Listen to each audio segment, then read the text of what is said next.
You said that a harmless man is not a good man. A good man is a very dangerous man who has that under voluntary control. How should people become more dangerous? Oh, becoming more articulate is definitely, I would say, that's the primary array of weapons. So, I mean, physical prowess is something, and it's not nothing, that physical confidence that comes along with that as well. But the same thing replicated at the level of the ability to communicate and to think, that's a way broader field of battle and opportunity. So this is one thing that isn't taught well, especially to boys. It's more important to teach it to boys, I would say, because they're more skeptical of the educational enterprise in general, generally speaking, partly because they're less obedient, partly because they're less agreeable. That's particularly true for disagreeable boys.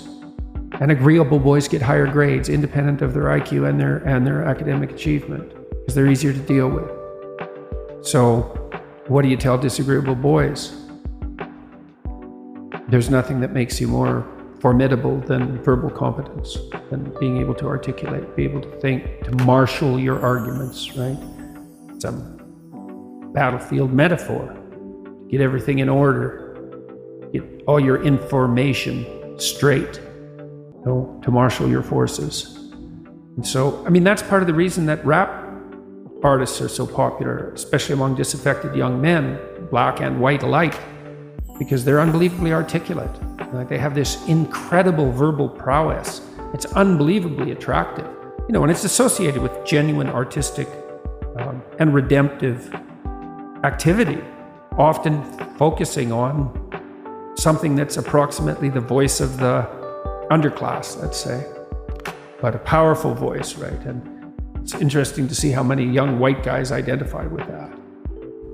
Was it Aldous Huxley that wrote Doors of Perception? Yeah. Yeah, so this is kind of an equivalent of that, right? That you have a experience which many people struggle to articulate. You take the best of us, the one that has the most precise, most articulate, erudite language. You drop them in and you say, okay, show us what you've learned. This is the equivalent, but for just a different community, a different sort of life, that maybe you don't have the ability to describe what it feels like to live on a council estate in Manchester or in, one of the neighborhoods of Brooklyn or whatever it might be. And then this person can. And it feels like it's your voice. Yeah, well, if you're a young man, you still feel alienated from your place as rightful heir of the proper kingdom. I mean, that's an existential truism for everyone, particularly for every young man, because he is an outsider in many ways. He's young and juvenile and not very highly valued, and then is in some sense hurt by the inadequacies of the current king, the current culture, and is easily turned against it because of that. And that's the machinations of the evil uncle. That's the King Arthur story. That's the story of Horus and Osiris. It's an ancient story. It's the story of Sauron, and it's there all the time. And you see in rap music, in hip hop, all of that alienation being given an articulated voice in an artistic sense. And that's a good example of the power of verbal facility. And that's the route to, let's say, marketing education to young men. It's like, you want to take your rightful place in the kingdom? It's like, get your tongue straight, man. Get it under control in the highest possible sense. We went to a comedy club, Tammy and I, in New York, Comedy Cellar. It's a great comedy club. And the last comic was an English guy, and he was not particularly physically prepossessing, and he made a lot of jokes about that, and it was quite funny. And then he divided the audience into 5 sections, and he asked each section to toss up a topic, just to yell out a topic. And they were like random topics like the Kennedy assassination and electric lighting before 1890. Those were 2 of the topics, and the other 3 were just as diverse. And then he put on some beats, and he did about an 8-minute rap with every verse rhymed, and he tied the whole thing together at the end and ended at the end of the music, all spontaneously. It was unbelievable.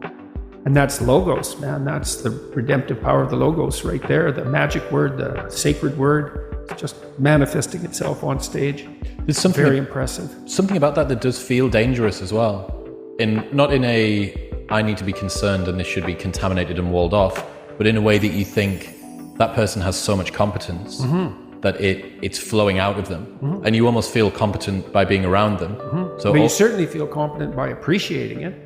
Yeah. Right? Because it speaks to the part of you that is capable of appreciating such things. You think, wow, that's really something. That's an amazing display. That's an amazing thing to see. Amazing, right? A very interesting word, amazing. And you're trapped by the charisma of that. And that charisma, that's not nothing. That's a signal of something redemptive occurring.